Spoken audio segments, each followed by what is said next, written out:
dead. That's pretty sad. I couldn't even get an amen out of it. I guess you got them thinking about the tithe and their offering. Gabriel. It's fine. They need to think about it. Amen. Shake it out of your hand. That's how you get it back. Amen. Anyway, as the Lord was speaking to my daughter about Samson and how he was asking God for one more time for that, and you know, it was not just a one act, but it was, even though with him it was, but it's the strength and to do God's will. And that one act, he killed more of the Philistines than he did his whole life. So, you know, that goes along with I believe that you have to, there is an act that God has created you for. And there are many acts of righteousness that you will do to get to the one. You didn't hear that? There are many acts of righteousness that you have to practice to get to the one, or when you come to the one, you will not do it. Unless you have practiced acts of righteousness, which is doing good.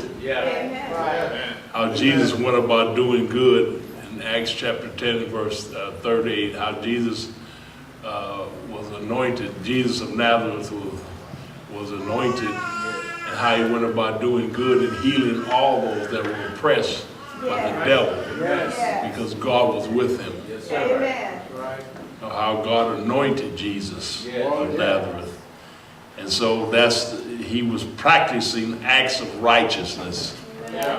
And that's what you have to do, so that when your time comes for that one act that you were created for, then you will be able to fulfill it. And that's what happened with Samson. But anyway, when the Spirit was, and see, the prophetic stuff it's hard for even a spirit person to catch it, but a carnal person will miss it completely and not even hear what I'm saying right now, but I'm going to say it anyway. And as the Spirit was saying about how the young boy was as Samson ministered to the young boy, but the young boy was Samson's eyes. And he led Samson and where he needed to go.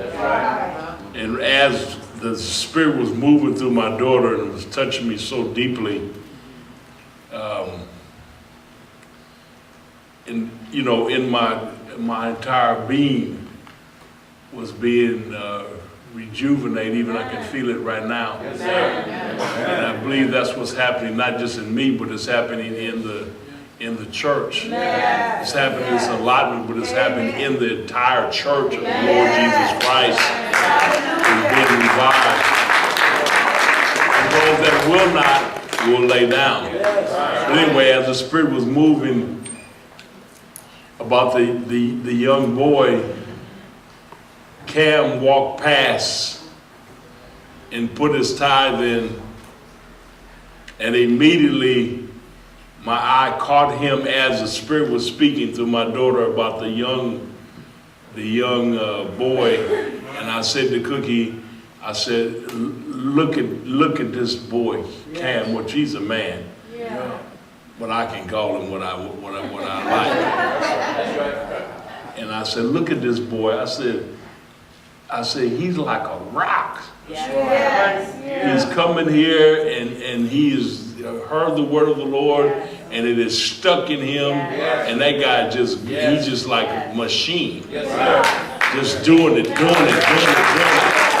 I said, when he came by, it hit me in my spirit and said, and that's what's happening with the young men. That's what's happening with the young men. Al, you're part of that. Even though you lost all your hair already, you're still part of that. and is reviving the call of God. Yes. In the the ones that have been in the harvest. Yes. Just put it like that. But anyway, another thing now, this allotment is being formed and fashioned by Almighty God. Amen. And so it's not how many people we have. Right. It is the unity that we have. Right. God is not after how many people he has, because he wants to demonstrate it and is going to, and he is now, but he wants flesh and muscle. Come on. Right. And so he has to have harmony and unity of spirit and soul. That's what he's after. So that's what's happening in the house. So I'm not looking at, oh no, this was not, I'm not looking at that at all. That's his doing, and I'm looking at what he is after, so that he can come and not kill us all, while he manifested himself, because there's harmony and unity in our midst. And so the Gideon principle is where we are. So the increase is decrease. Carnal. But it's the increase. The decreasing is increasing in unity, in harmony, in power, in spirit. And that's why, where's JoJo? She's in the children's church. Somebody have to tell her, where's Al at? He's no, you have to get him. I didn't say get him. I'm just saying. So that JoJo doesn't get, hurt because of Gabriel saying about talking and also the other, Edward's wife, Adriana, because he says, why are you talking when you should be singing? It's not that, it's what the Spirit of the Lord is saying. Right. So we can't get caught up in these little, petty, insignificant. We make a big old, mountain when it's a little molehill. So, and this is a spirit that is in the earth, and it so came out so magnificently with Jesus in Luke chapter 10. And so I want to bring out 2 points. This is one. And it's about Martha and Mary. Amen. And these are the two women in the earth, the two women with the spirits. What spirit is this? What spirit is the other one? And in Luke chapter 10 and verse 38, it says, now as they were traveling along, he entered a certain village, and a woman named Martha welcomed him into her house. And she had a sister called Mary, who moreover was listening to the Lord's word and sitting at his feet. Right. Amen. But Martha was distracted with all her preparations. And she came up to him and said, Lord, do you not care that my sister has left me to do all the serving alone? Then tell her to come help me. All that sounds real great. I want you to notice the two. What one is doing, one is preparing, making all kind of preparation, serving. Said, I'm serving alone. And Mary, all she wanted to do is listen to the Lord's word and sit at his feet. She comes and bothering the Lord and actually attacking her sister because the sister's not doing what she wants her to do. Right. I didn't have time to look and see who's the older and who's the younger, but I would say that Martha was the older Right. and Mary was the younger. Right. But the Lord answered in verse 41 and said to her, Martha, Martha, you are worried and bothered about so many things. Right. And I can sense this stress on women right now that are stressed out.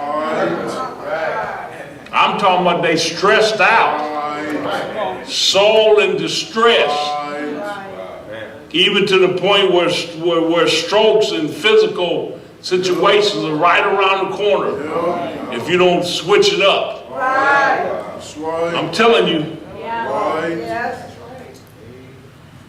But only a few things in verse 42, Jesus says, are necessary. Right. Which Gabriel so magnificently brought out about the simplicity of what God is after. But when we're distracted about so many things, and we're worried about so many things, the Lord even talks about why are you so worried about all these different things in Matthew 6. He even deals with it. Tells you don't even be worried about all these things. He says he does the same thing. He said, but it's only a few things are necessary. Really only one. Oh my goodness. I love Jesus for these things. These wonderful principles that he just drops. Man, I wish I had time for an altar call. Right after this, I need an altar call. So that I'm telling you, to put to death these anxiety that's going to cause strokes and heart attacks and medication and sleepless nights and then all kind of picking. That's what happens when you don't cast your cares upon the Lord. Then that's what you start doing. You start attacking your family members, and it's because you're stressed out instead of going to Jesus and putting it down. You're constantly being corrected, because you don't come to the altar. He says it's only really one thing. For Mary has chosen the good part, or the better part, which shall not be taken away from her. She wanted to hear the word and sit at the feet of Jesus. And Jesus said, it will not be taken from her. She will hear the word, and that's supposed to be the bride. Of course, we bring it to naturally two women, but that's actually supposed to be the church. To hear the word and be sitting at the feet of Jesus. And let them break the bread of life. Said, I'm the bread of life. He breaks that bread. I wanted to give you one more. In Luke 8, and this is, you got to understand, I'm doing prophetic preaching right now. So those are waiting for the great message. Gabe already gave it to you. Luke 8, I'm giving you some prophetic preaching. Adjusting the house. Laying the foundation so when the masses do come, they can just come freely in and flow in to the altar. And the cameras come rolling in. They won't look and see our praise and worship team talking. The talking already have been done. We'll be singing and we'll be worshiping. And we'll be the crushing team. Really, the crushing team, you gotta understand, the crushing team is all you're doing is putting your foot where Jesus already put his foot and crushed Satan. It's not like we gotta crush him. We just have to say, no, you already crushed. we just putting our feet where Jesus put his foot. On your head. On the authority of your head. Makes it much easier. Matter of fact, as I'm ministering, that pressure is being crushed by the power of the Holy Ghost in men and women in this house and outside this house and beyond. Because that's what God does.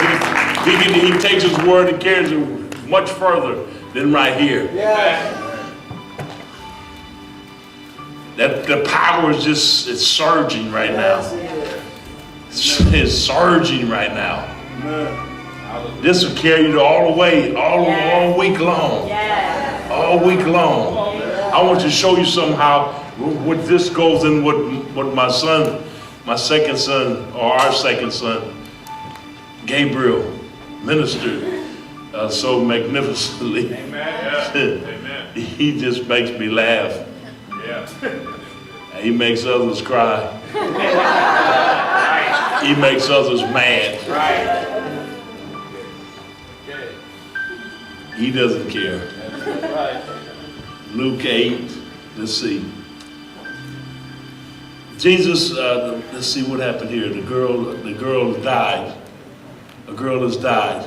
So resurrection it needs to be taking place. You heard about it.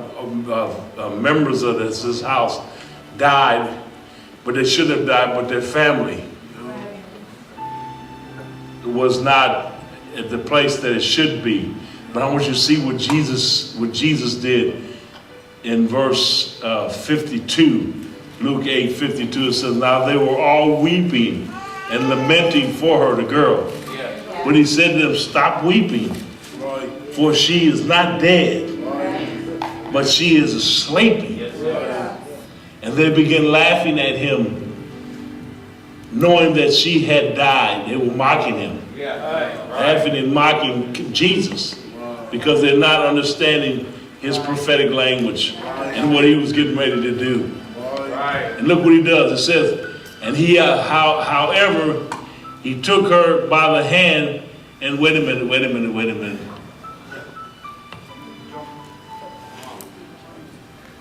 That's not right, John. He took her by the hand and called, no, he put the people out. It says that?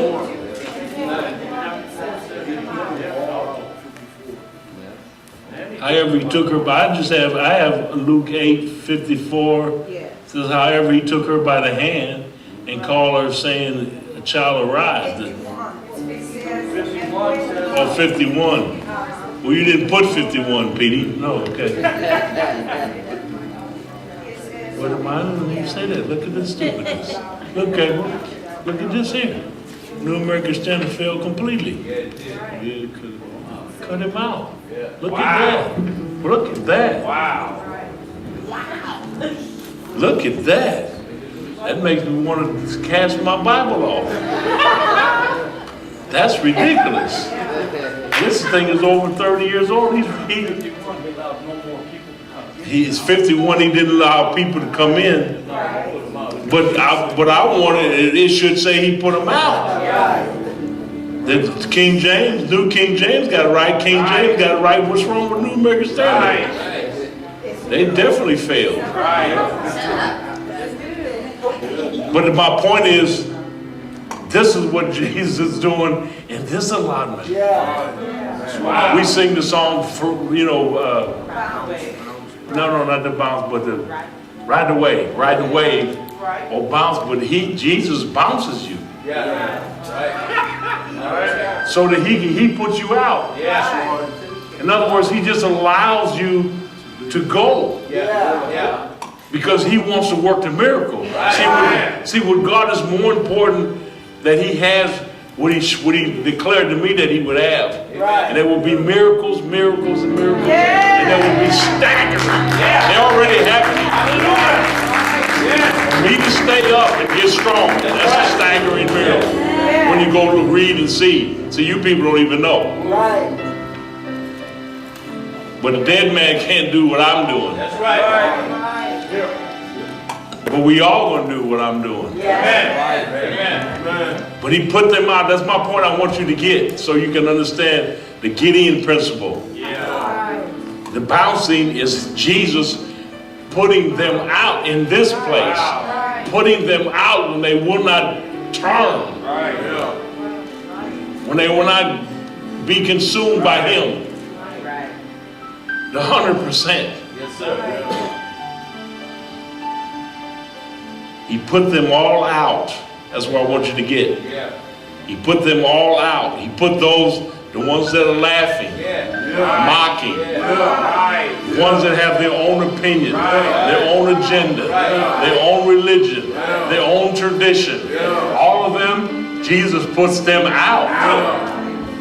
That's right. Then he took her by the hand. The miracles. Remember now, those that have, I said their own agenda. Yeah. But it's like Martha. Yeah. They're distracted. Remember Martha? She's distracted, thanks Gabe. She's distracted by many things. And that's why those are the people that will bounce. Yep. There'll be good things. Yeah.